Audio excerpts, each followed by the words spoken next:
हमारे बीच आए हैं। एक बार जोरदार तालियां बजाकर पुनः अभिनंदन और स्वागत करें। और मैं उनसे आग्रह करूंगा क्योंकि उनको अगले कार्यक्रम में जाना है, फिर भी वो हमारे बीच आए हैं। एक बार केशवपुरम जिले के सभी कार्यकर्ता जोरदार तालियां बजाकर आदरणीय धामी जी का अभिनंदन करें, स्वागत करें।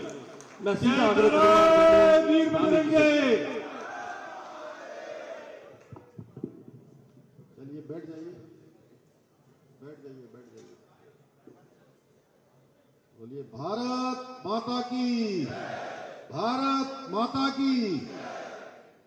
भारतीय जनता पार्टी जिंदाबाद। क्या बात है, आप लोगों का उत्साह कुछ बोले। अभी परवीन जी ने इतना उत्साह भरा अभी जो है, और अभी तो चलिए लगाइए जोर से फिर एक बार। भारतीय जनता पार्टी जिंदाबाद, भारतीय जनता पार्टी जिंदाबाद, नरेंद्र मोदी जिंदाबाद, नरेंद्र मोदी जिंदाबाद, प्रवीण खंडेलवाल विजयी हो, प्रवीण खंडेलवाल विजयी हो। त्रिदेव सम्मेलन जो कि हमारे बूथ अध्यक्ष, BLO 2, बूथ बालक, ऐसे हमारे सभी 5 मंडलों के जो प्रमुख कार्यकर्ता हैं, जिनके कंधों पर इस चुनाव को जिताने की जिम्मेदारी है, आज यहां उपस्थित हुए इस सम्मेलन में। अभी आप लोगों ने जिनको सुना, हमारी चांदनी चौक लोकसभा क्षेत्र के प्रत्याशी, और मैं सच बताऊं तो मैं बड़ा प्रभावित हुआ प्रवीण जी को अभी बोलते हुए देख रहा था। ये आपको ट्रीट में, ये आपको ट्रीट आपके जीतने के बाद जो देना चाह रहे हैं, देखिए कहां कहां ले जा रहे हैं। आप देव दर्शन पर ले जाने वाले हैं और पूरे परिवार की ओर से ले जाने वाले हैं। और बहुत सहजता से इन्होंने अपनी बात करी। जितनी देर भी ये बोल रहे थे, केवल और केवल कोई उसमें बहुत जो बोलते हैं ना, लाग लपेट नहीं थी। सीधे सीधे आप सबसे संवाद किया, बहुत सहजता से, बहुत सरलता से, बहुत सरलता से उन्होंने अपनी बात आप सबके समक्ष रखी। और आप सबके प्रत्याशी लोकसभा के आदरणीय प्रवीण खंडेलवाल जी, हमारे जिला केशवपुरम के अध्यक्ष, जिला अध्यक्ष वीरेंद्र गोयल जी, इस लोकसभा के प्रभारी और हम सबके बड़े पुराने मित्र, जिन्होंने उत्तराखंड में भी लगभग 2 महीने रहकर 20 विधानसभा क्षेत्रों में काम किया, आदरणीय राजेश भाटिया जी, चुनाव के संयोजक, हमारे बहुत पुराने पार्टी के तपे तपाए सिपाही श्री अशोक गोयल जी, श्री शशि जेटली जी सह संयोजक, और मेरे साथ उत्तराखंड सरकार में मेरे सहयोगी आदरणीय विनय रोहेला जी, एवं हमारे सभी देवतुल्य कार्यकर्ता भाइयों एवं बहनों। मैं सबसे पहले तो देवभूमि उत्तराखंड के मुख्य सेवक के नाते आप सबने मेरा स्वागत किया, प्रवीण जी ने, मंच पर आसीन सब लोगों ने, मैं भी आप सबका अपनी ओर से स्वागत करता हूं, आप सबका अभिनंदन करता हूं। और माननीय प्रधानमंत्री जी की राम राम अपने माध्यम से आप तक पहुंचाता हूं। सबको मेरी राम राम। भाइयों बहनों, ये चुनाव हमारा बहुत ही महत्वपूर्ण चुनाव है और इस चुनाव में हम सबका मुकाबला किसी पार्टी से नहीं होने वाला है। यहाँ आम आदमी पार्टी से भी नहीं है, कांग्रेस पार्टी से भी नहीं है, इंडी गठबंधन से भी नहीं है। इस बार का जो हमारा मुकाबला है वो मौसम से होने वाला है। मौसम, जो तापमान आप देख रहे हैं लगातार बढ़ा हुआ है। आज मुझे लगता है कि 42 डिग्री से कम नहीं होगा, 45 के आसपास होगा। हालांकि मुझे इसलिए कम लग रहा है कि मैं तेलंगाना और जो है बंगाल और ऐसे राज्यों में घूम कर आ रहा हूं, वहां भी चुनाव प्रचार में, तो वहां के मुकाबले परवीन भाई आपके यहाँ बहुत कम लग रहा है मुझे। तो मुझे यहाँ की गर्मी का बहुत एहसास नहीं हो रहा है। हालांकि मैं देवभूमि उत्तराखंड का रहने वाला हूँ, आपको पता है वहां पर कैसा मौसम रहता है, लेकिन उसके बावजूद भी लगातार 1 महीने का लगभग का प्रवास हो गया है। अनेक अनेक स्थानों पर गया हूं, अलग अलग प्रदेशों में गया हूं, पूरे देश के अंदर, पूरब से लेकर पश्चिम, उत्तर से लेकर दक्षिण, एक ही हवा चल रही है। वो हवा है नरेंद्र मोदी जी की हवा और भारतीय जनता पार्टी की हवा। और ये मान लीजिए कि हम सब लोगों को बड़ा गर्व होना चाहिए कि हम लोग भारतीय जनता पार्टी में काम करते हैं। अब आप कहेंगे कि हम भारतीय जनता पार्टी में काम करते हैं, तो दूसरे लोग कहेंगे हमें भी गर्व होना चाहिए, हम भी किसी न किसी पार्टी में काम करते हैं, कांग्रेस में करते हैं, आप पार्टी में करते हैं, समाजवादी पार्टी में करते हैं, बहुजन समाज पार्टी में करते हैं, या किसी क्षेत्रीय दल में काम करते हैं। भाइयों बहनों, भारतीय जनता पार्टी की जब भी सरकार रही है, चाहे वो अटल जी की सरकार हो जिन्होंने परमाणु में पोखरण का परीक्षण किया, और देश के अंदर पहला ऐसा युद्ध हुआ।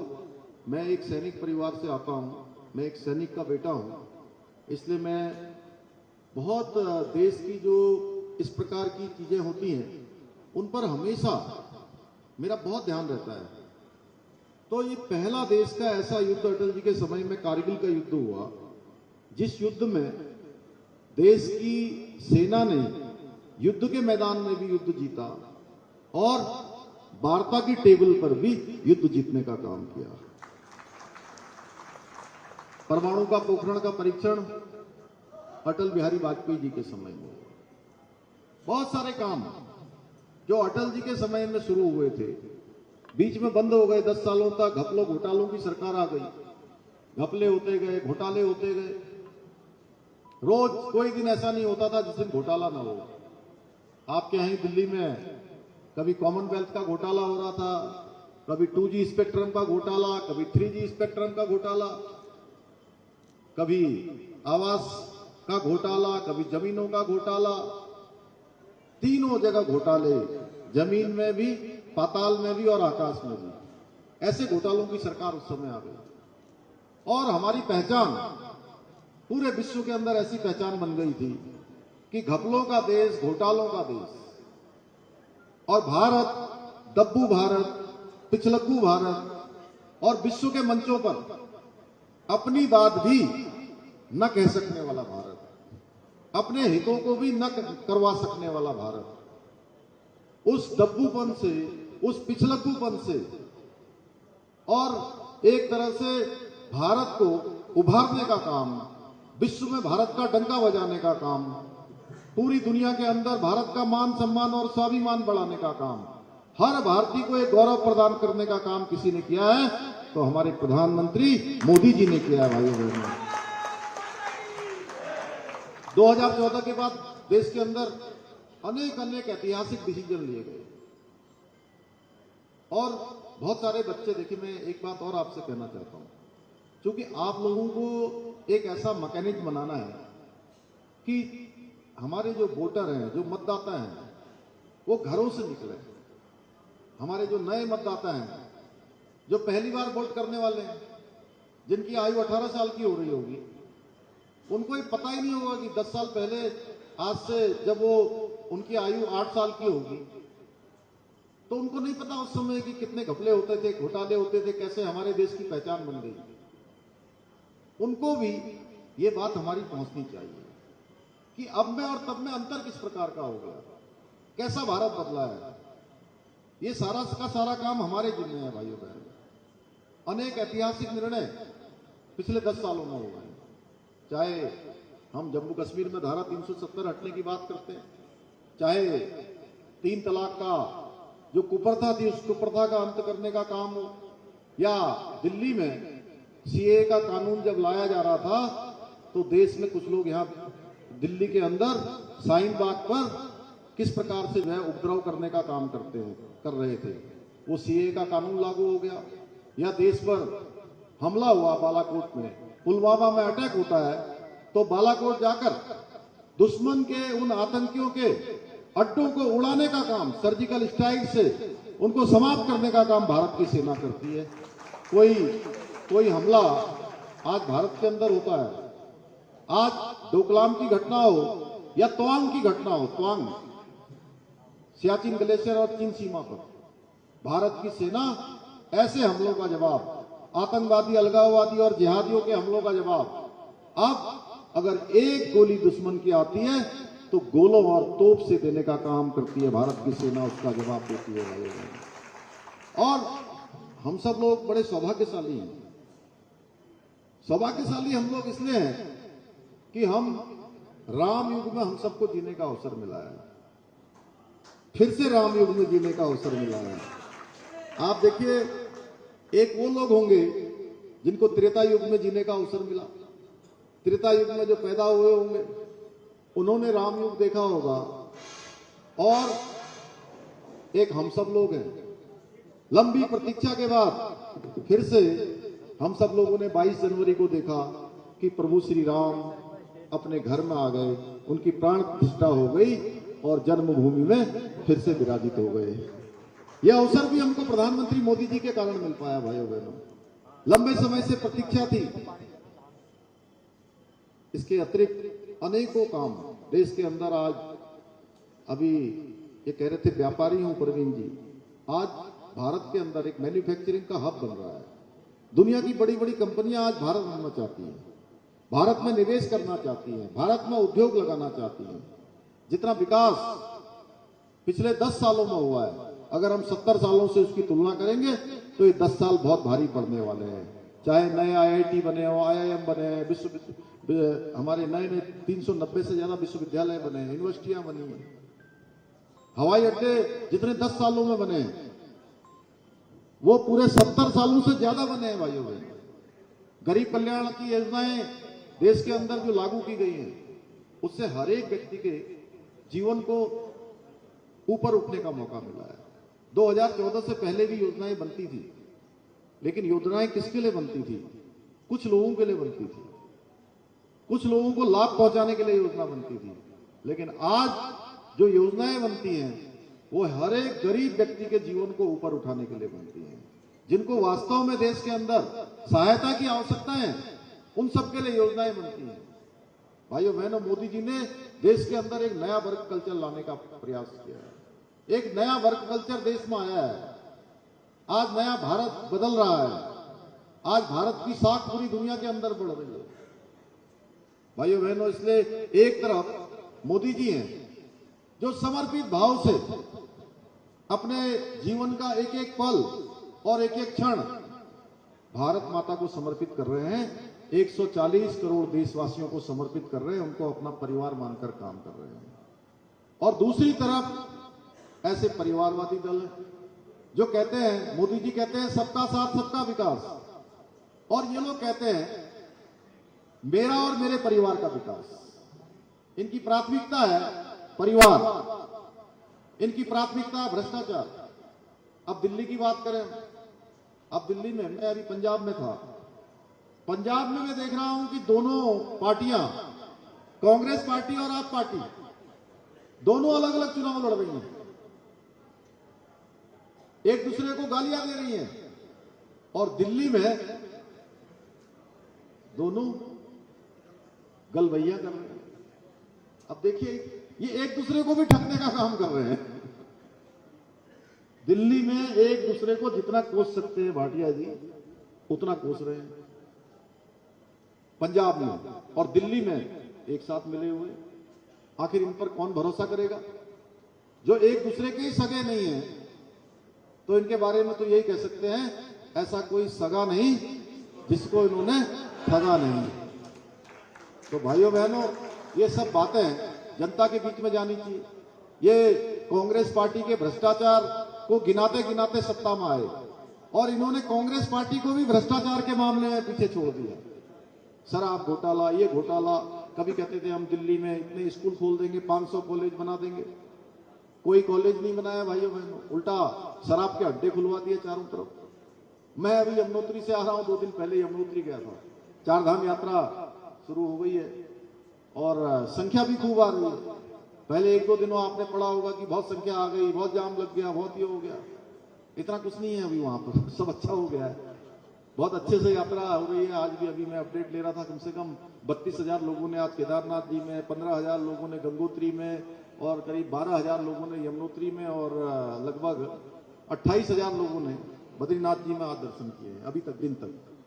अभी शाम को जो आएगा फिगर तो बड़ा आएगा और आएगा। तो मैं यमुनोत्री, माँ यमुना यमुनोत्री से निकलकर यहां तक आती है, वहां इतनी निर्मल है, बिल्कुल क्रिस्टल क्लियर पानी। देखिए तो एक तरफ से पूरा दिखेगा अंदर तक। और यहां आते आते यमुना जी का क्या हाल कर दिया। जो पैसा भारत सरकार ने, मोदी जी ने दिया था यमुना जी की सफाई का, वो पैसा भी इन्होंने लगाया नहीं।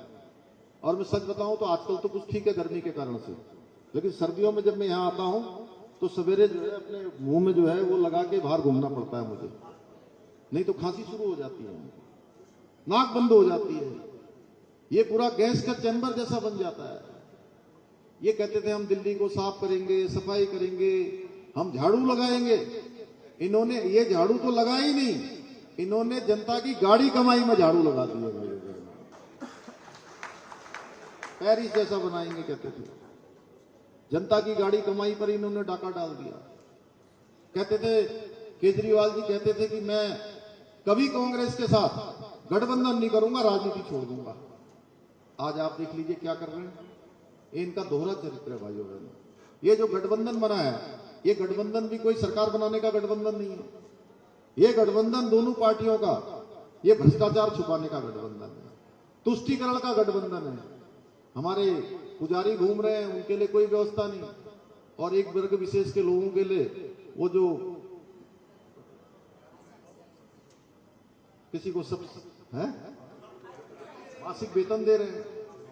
अब मैं बोलना नहीं चाह रहा था, आप लोगों ने बोल दिया, मैं इशारा कर रहा था आपको। भाइयों बहनों, मैं देवभूमि उत्तराखंड से आता हूं। देवभूमि उत्तराखंड में हमने इस बार समान नागरिक संहिता, जो देश का संकल्प था हमारी पार्टी ने, जिसको पूरे देश के अंदर लाने का संकल्प ले लिया, वो समान नागरिक संहिता का हमने वहां पर विधेयक बना दिया। क्योंकि देश के अंदर हमारी पार्टी का देश की आजादी के बाद से लेकर यह संकल्प था कि एक देश के अंदर रहने वाले हर एक व्यक्ति के लिए, चाहे वो किसी जाति का हो, किसी पंथ का हो, किसी समुदाय का हो, किसी वर्ग का हो, सबके लिए एक समान कानून होना चाहिए। यानी कि देश के इस कोने में अलग कानून, उस कोने में अलग कानून। भाइयों बहनों, आज मोदी जी के नेतृत्व में हमारी भारतीय जनता पार्टी के संकल्प पत्र में ये संकल्प ले लिया गया है कि देश के अंदर सबके लिए समान नागरिक संहिता लाई जाएगी। और इसकी शुरुआत देवभूमि उत्तराखंड में हो गई है। जैसे मां गंगा देवभूमि उत्तराखंड से निकलकर पूरे देश को जल और जीवन देने का काम करती है, उसी प्रकार समान नागरिक संहिता की ये गंगोत्री भी अब पूरे देश के अंदर जाएगी, पूरे देश को लाभान्वित करने का काम करेगी। हमने उत्तराखंड में माननीय प्रधानमंत्री जी के मार्गदर्शन में सरकारी जमीनों पर, वहां पर अतिक्रमण था, अवैध कब्जे थे, जगह जगह पर कहीं नीली चादर, कहीं पीली चादर, कहीं हरी चादर ऐसे बिछाकर हजारों एकड़ जमीन जो वहां पर अतिक्रमण किया हुआ था, इस अतिक्रमण को हमने हटाने का काम किया। दंगा रोकने के लिए हमने वहां कानून बना दिया, दंगा रोधी कानून बना दिया। धर्मांतरण न हो, डेमोग्राफी जो देवभूमि की खराब हो रही थी, उस डेमोग्राफी को वहीं रोकने के लिए, स्थिर करने के लिए, वो खराब न हो। भाइयों बहनों, हमने जो है धर्मांतरण का सख्त विधेयक वहां पर जो है बना दिया है। अब देवभूमि में इस प्रकार के खराब काम नहीं होंगे। हल्द्वानी में आप लोगों ने देखा होगा, सुना होगा, क्योंकि भारतीय जनता पार्टी का हर एक कार्यकर्ता बहुत जागरूक है। वहां कुछ लोगों ने उपद्रव करने का प्रयास किया था, दंगा करने का प्रयास किया था, आगजनी करने का प्रयास किया था। भाइयों बहनों, उनको जहां जाना चाहिए, जहां कानून उनको भेजना चाहिए, वहां उनको भेज दिया गया है। अब भविष्य में कोई भी वहां दंगा करने की, आगजनी करने के बारे में, करना तो बहुत दूर की बात, अब वो सोचेगा भी नहीं। हमने वहां पर ऐसा कानून बना दिया, अब अगर संपत्ति का नुकसान होगा तो एक एक पाई की भरपाई उसी दंगाई से सुनिश्चित की जाएगी जो दंगा करने वाला होगा। भाइयों बहनों, इसके साथ साथ देवभूमि उत्तराखंड में हमने पूरे देश का सबसे सख्त नकल का कानून हमने बनाया है। अब जो हमारे ईमानदार बच्चे हैं, परीक्षार्थी हैं, सरकारी परीक्षाओं में भाग लेने वाले हैं, उनकी मेहनत के साथ, उनकी योग्यता, क्षमता, प्रतिभा के साथ अब कोई छल नहीं होगा, कोई खिलवाड़ नहीं होगा। अब ईमानदारी के साथ उनको नौकरी मिलेगी। ऐसे अनेक काम हमने किए हैं। आपने देखा होगा अभी 4 धाम यात्रा चल रही है।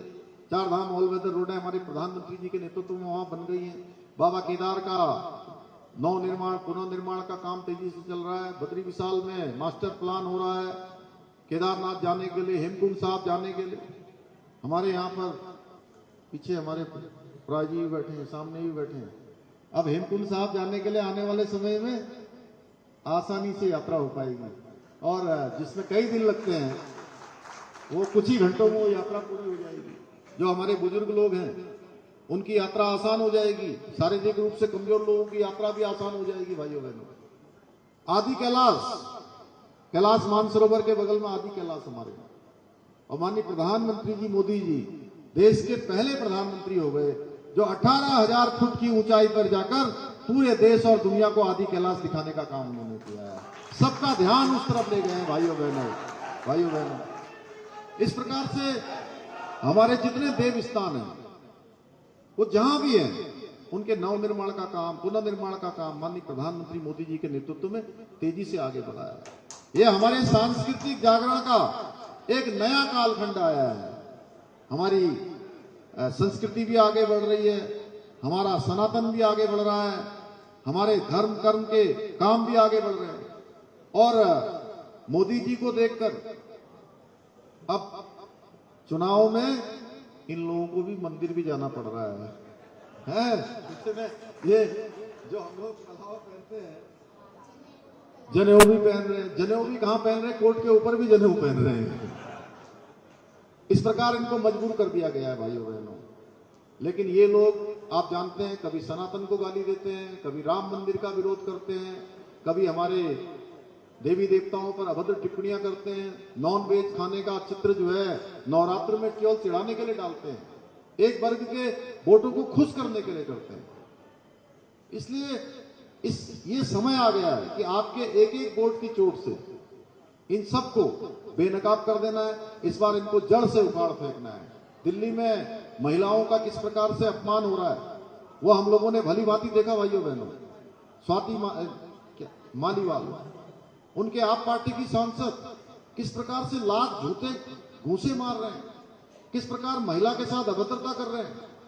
जब एक सांसद के साथ इस प्रकार का एक काम कर सकते हैं तो आप सामान्य महिला के बारे में क्या इनकी सोच होगी भाइयों बहनों। हमारे तो शास्त्रों में कहा गया है, यत्र नारीस्तु पूजन्ते तत्र रमन्त देवता, यानी कि जहां नारियों का सम्मान होता है वहां देवताओं का वास होता है।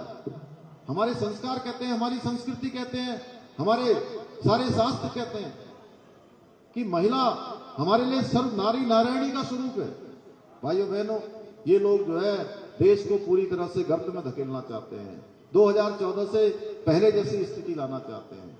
इसलिए आप सब लोगों से मैं कहने के लिए आया हूं कि मुझे अच्छा लगा, आज मैं पहली बार इस प्रकार के कार्यक्रम में आया हूं। वैसे तो हर जगह जनसभाओं में जा रहा था, लेकिन अच्छा हुआ मुझे भी आप सबसे मिलने का अवसर मिला। आप सब लोगों को मैं बहुत शुभकामनाएं देता हूं, और आप सबसे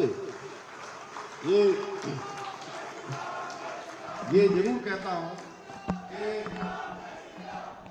देखिए, ये हमारी फसल हमारी जो फसल है वो पक रही है, बिल्कुल पककर तैयार है। अब उसको आंधी से भी बचाना है, उसको पानी से भी बचाना है, उसको जो है जो जंगली जानवर आ जाते हैं उन जंगली जानवरों से भी बचाना है। उस फसल को काट कर सुरक्षित घर में लाना है, और ये जिम्मेदारी फसल को काटने वाले, घर तक लाने वाले वो कोई और नहीं है, जो मेरे सामने बैठी हुई ये क्रीम है, ये क्रीम है। तो सब लोग लाएंगे ना काट के फसल को घर तक। मोदी जी को जिताएंगे, परवीन जी को जिताएंगे, कमल का बटन दबाएंगे, कमल का फूल खिलाएंगे। मुझे पूरा भरोसा है कि आप सब लोग आज यहां से एक सौगंध लेकर जाइए, एक शपथ लेकर जाइए और एक संकल्प लेकर जाइए कि 25 तारीख तक, जब तक 5 बजे शाम तक मतदान समाप्त न हो जाए, हम सबको अपना भी ध्यान रखना है। गर्मी बहुत है, इसमें अपने स्वास्थ्य का भी ध्यान रखना है। ऐसा ना हो कि पता चला आप में से कोई बीमार पड़ जाए तो हमारी तो सारी चेन खराब हो जाएगी। अब बूथ अध्यक्ष अगर बीमार हो गया तो पूरा बूथ का सिस्टम करवाया जाएगा। BLA2 बीमार हो गया तो अंदर कौन बैठेगा? परवीन जी, ये भी हमको इनका, अशोक जी, इनका ध्यान रखना है। या पालक अगर थोड़ा सा इधर उधर हो गया तो कौन सबको संभालेगा? शक्ति केंद्र हमारा डिस्टर्ब हो जाएगा। इसलिए हमको बिल्कुल नियम से और जितने घंटे हमारे पार्टी के काम के लिए लग रहे हैं वो लगे और कोशिश करिए कि हमारा बूथ सबसे मजबूत और हम बूथ जीतेंगे तो चुनाव हम ऐतिहासिक मतों से जीत जाएंगे। और परवीन जी जो है 4 जगह तो ले जा ही दे रहे हैं, 5 जगह मैं भी आप सबको आमंत्रित कर रहा हूँ। आइए और भारी ऐतिहासिक मतों से आप परवीन जी को विजय बनाइए, मोदी जी को तीसरी बार प्रधानमंत्री बनाने में आप सब लोग अपना योगदान दीजिए। और ये आप लोगों के लिए और हम लोगों के लिए ये स्वर्णिम कालखंड है, ऐतिहासिक है। आज से 20 साल 50 साल बाद लोग कहेंगे, आपके बच्चे कहेंगे, आपके आसपास के लोग कहेंगे जो छोटे होंगे आज, कि आप उनको बताओगे, कभी कहानी सुनाओ करोगे कि बेटा हम उस समय में पार्टी के पदाधिकारी थे, उस समय में हम काम करते थे जिस समय मोदी जी जो है देश के प्रधानमंत्री थे। तो मैं आप सबको बहुत शुभकामनाएं देते हुए, बहुत बधाई देते हुए और आप सबका धन्यवाद करते हुए मैं अपनी वाणी को विराम देता हूँ। धन्यवाद।